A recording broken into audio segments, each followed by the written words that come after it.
warahmatullahi wabarakatuh. Saya Pratiwi Kamarula, dokter muda FK Unisba. Pada hari ini saya akan melakukan edukasi di Puskesmas Penggalengan.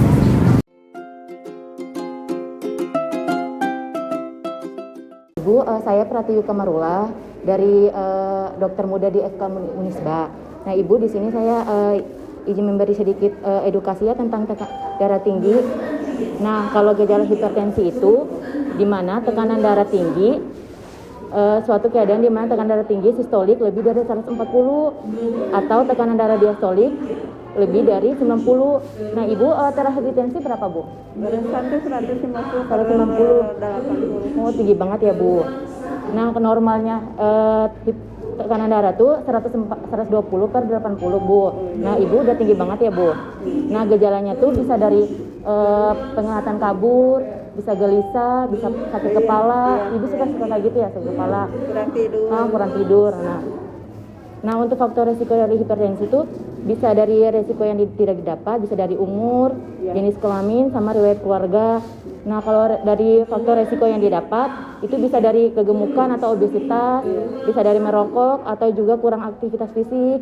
Terus juga bisa diet tinggi lemak, sama konsumsi garam yang berlebih, sering makan garamnya banyakkan tuh, Bu.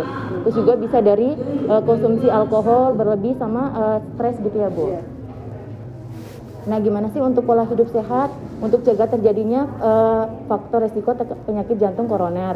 Nah, ibu tuh bisa melakukan aktivitas fisik selama 30 menit per hari, olahraga seperti bisa jalan kan ya, Bu. Terus juga mengurangi asupan garam, jadi garamnya dikurangin kan ya, Bu, makanya. Terus juga mengurangi stres sama mempertahankan berat badan ideal. Terus juga periksa secara rutin tekanan darahnya biar terkontrol ya, Bu. Nah, untuk diet pada hipertensi bisa Ibu tuh mengkonsumsi makanan yang segar seperti beras, ubi, terus gula pasir juga, sama kalau kacang-kacang itu seperti kacang hijau, kacang merah gitu ya, Bu. Terus minyaknya kayak minyak goreng, margarin tanpa garam gitu juga ya, sama sayur-sayuran dan buah gitu, Bu. Kalau masak ya, Bu. Nah, Ibu tuh harus patuh gitu untuk yang periksa hipertensi, dimana untuk periksa kesehatan secara rutin dan ikuti anjuran dokter gitu ya, Bu. Terus atasi penyakit dengan pengobatan yang tepat dan teratur. Terus juga tepat diet dengan gizi seimbang, Bu. Upayakan aktivitas fisik secara aman dan hindari kayak asap rokok gitu ya, Bu, kalau lagi di tempat-tempat umum. Nah, kalau Ibu nggak sering kontrol kayak hipertensi gitu, bisa menyebabkan ini komplikasi, Bu, bisa ke jantung, bisa ke stroke juga, sama bisa penyakit ginjal, sama juga bisa di kerusakan pada retinanya, Bu, ke mata. Dan juga bisa gangguan saraf sama ke otaknya juga, Bu, kalau nggak dikontrol gitu ya, Bu.